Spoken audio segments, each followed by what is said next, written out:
आज कौन कौन सा टॉपिक कवर किया जाएगा वो सबसे पहले देख लेते हैं। तो हमारा है magnetic field lines and properties of magnetic field lines. सबसे पहले हम जानते हैं कि एक ऑस्टर्ड नाम के एक साइंटिस्ट थे जिन्होंने ये डिस्कवर किया था या उन्होंने ये बताया था कि अगर हम किसी भी कंडक्टर को या किसी भी कंडक्टर से अगर करंट पास कर रहा हो, उसके अगर आसपास हम किसी भी कंपास को रखते हैं तो उसके निडल जो होंगे वो डिफ्लेक्ट होंगे। ठीक है, अब ये डिफ्लेक्शन क्यों हो रहा था? तो उनका मानना था कि ये मैग्नेटिक फील्ड के कारण हो रहा है। ठीक है, किसी भी डायरेक्शन में अगर करंट को मूव करते हैं या डायरेक्शन को हम चेंज कर रहे हैं तो वो जो डिफ्लेक्शन हो रहा है निडल का वो भी आपस में चेंज हो रहा है। ठीक है, तो उनका लास्ट में यही निष्कर्ष निकला कि जो इलेक्ट्रिसिटी है वो मैग्नेटिज्म से क्या है, कनेक्टेड है। ठीक है, आगे हम देखते हैं अब टॉपिक के बारे में। सबसे पहला टॉपिक है मैग्नेटिक फील्ड। इसके डेफिनेशन को पहले हम जान लेते हैं। The space around a magnet in which its effect can be experienced, that is, its force can be detected। यानी कि हमारा जो मैग्नेटिक फील्ड होता है वो क्या होता है, स्पेस अराउंड अ मैग्नेट। कोई भी मैग्नेट अगर लिया जाए, मान लेते हैं ये हमारा मैग्नेट है, मैग्नेट के चारों तरफ वैसा जगह जहां पे हम उसके क्या इफेक्ट को एक्सपीरियंस कर सकते हैं या उसके द्वारा जो फोर्स लगाया जा रहा है उसे हम डिटेक्ट कर सकते हैं, महसूस कर सकते हैं। ठीक है, साफ साफ याद रखना है कि मैग्नेटिक फील्ड अगर लिया गया है तो वो हमारा किसी भी मैग्नेट के चारों तरफ का क्या होगा, हिस्सा होगा। यानी वही दिया गया है, space around a magnet in which its effect can be experience. यानी अगर यहाँ तक इसके इफेक्ट हैं तो ये हमारा क्या होगा, मैग्नेटिक फील्ड्स होगा। ठीक है, आगे क्या जानते हैं, मैग्नेटिक फील्ड्स जो होता है वो हमारा वेक्टर क्वांटिटी होता है। ठीक है, एसआई यूनिट अगर देखा जाए तो वो हमारा टेस्ला होता है। स्मॉलर अगर यूनिट देखा जाए तो क्या होता है, गॉस होता है।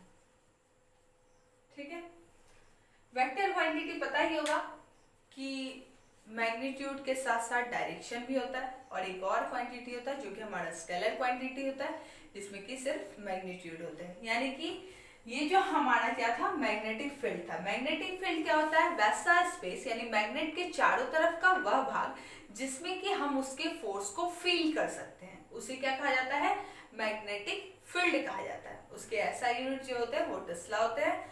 फिर वेक्टर क्वांटिटी होता है। आगे देखते हैं दूसरे टॉपिक को।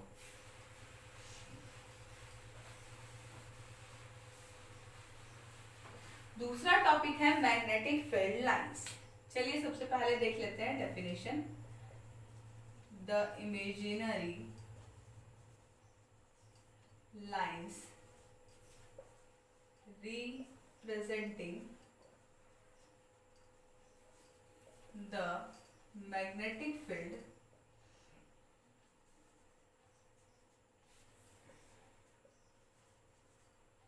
is known as magnetic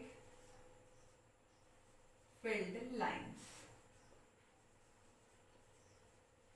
यानी कि वैसा इमेजिनरी लाइन, इमेजिनरी क्या लाइन होता है, हमारा काल्पनिक रेखा होता है। ठीक है, जो हम सिर्फ कल्पना कर सकते हैं।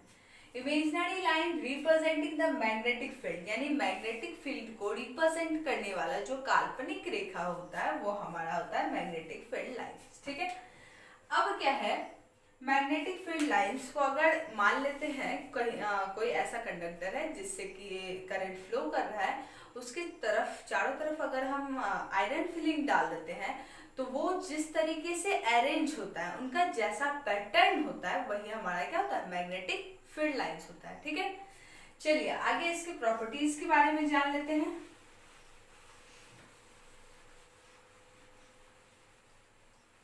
सबसे पहला प्रॉपर्टीज होता है it starts from north pole and end at south pole. सबसे पहला प्रॉपर्टीज है कि जो मैग्नेटिक फील्ड लाइन होता है वो क्या होता है हमारा, स्टार्ट होता है नॉर्थ पोल से और साथ साथ खत्म होता है कहां पर, साउथ पोल पर। ठीक है, यानी नॉर्थ से स्टार्ट होगा साउथ पे खत्म होगा, अगर साउथ से स्टार्ट हो रहा है तो नॉर्थ पे खत्म होगा। ठीक है, आगे क्या है, इट मेक्स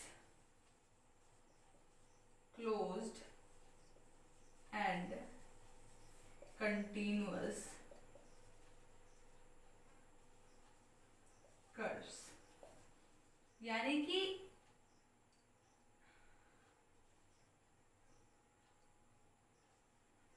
ये जो फील्ड लाइन होता है वो एक क्लोज कर्व बनाता है। मान लेते हैं कि हमारा अगर मैग्नेट है तो इस तरीके से यहां से ये नॉर्थ से साउथ पे अगर जा रहा है तो साउथ से देन रिटर्न होगा नॉर्थ पे, इस तरीके से क्लोज्ड कर्व बनाता है। ठीक है, आगे तीसरा हमारा क्या है, दे नेवर इंटरसेक्ट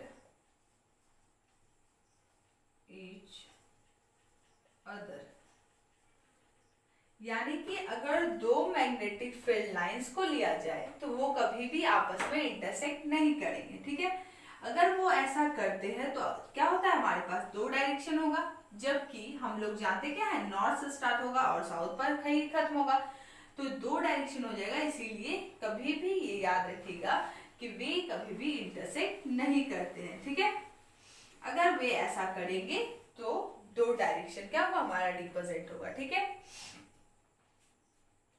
फोर्थ वाला क्या होता है कि अगर स्ट्रॉन्ग मैग्नेटिक फील्ड हो, ठीक है, स्ट्रॉन्ग मैग्नेटिक फील्ड होता है तो जितने भी मैग्नेटिक फील्ड लाइंस होते हैं वो पोल्स के नजदीक होते हैं। ठीक है, यानी कि यहाँ पर जमा होते हैं। लेकिन अगर वीक लिया जाए, वीक मैग्नेटिक फील्ड लाइंस लिया जाए तो इसमें क्या होता है, ये जो होते हैं मैग्नेटिक फील्ड लाइंस वो पोल से दूर हटते हैं। ठीक है, याद रखिएगा, अगर स्ट्रॉन्ग मैग्नेटिक फील्ड लाइंस हो तो सारे मैग्नेटिक फील्ड लाइंस पोल के नजदीक आते हैं, वहां भीड़ जमा करते हैं। ठीक है, लेकिन अगर वीक मैग्नेटिक फील्ड हो तो क्या होता है, जितने भी मैग्नेटिक फील्ड लाइंस है वो क्या होते हैं, दूर हटते हैं पोल से। ठीक है, जितना हो सके दूर हट सकते हैं। चलिए, तो आज कौन कौन सा टॉपिक बताया गया है। आज सबसे पहला हमारा मैग्नेटिक फील्ड्स था। मैग्नेटिक फील्ड्स में क्या था, मैग्नेटिक फील्ड होता है किसी भी मैग्नेट के चारों तरफ का वह भाग जहां की हम उसके फोर्स को डिटेक्ट कर सकते हैं। ठीक है, उसके ऐसा यूनिट बताया गया था, बाकी और भी कुछ। फिर दिया है magnetic field lines. Magnetic field lines क्या होता है हमारा, वह काल्पनिक रेखा जिससे कि हम मैग्नेटिक फील्ड को दर्शा सकते हैं, उसे हम क्या कहते हैं, मैग्नेटिक फील्ड लाइन।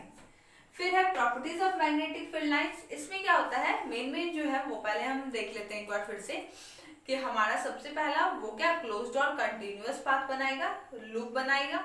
फिर दूसरा क्या था कि वे कभी भी आपस में इंटरसेक्ट नहीं करेंगे। और तीसरा था कि अगर नॉर्थ से स्टार्ट हो रहा है कोई भी मैग्नेटिक फील्ड लाइन तो वो हमेशा साउथ पर ही खत्म होगा, और अगर साउथ से स्टार्ट हो रहा है तो हमेशा नॉर्थ पर खत्म होगा। ठीक है, चलिए तो आज के लिए इतना ही, धन्यवाद।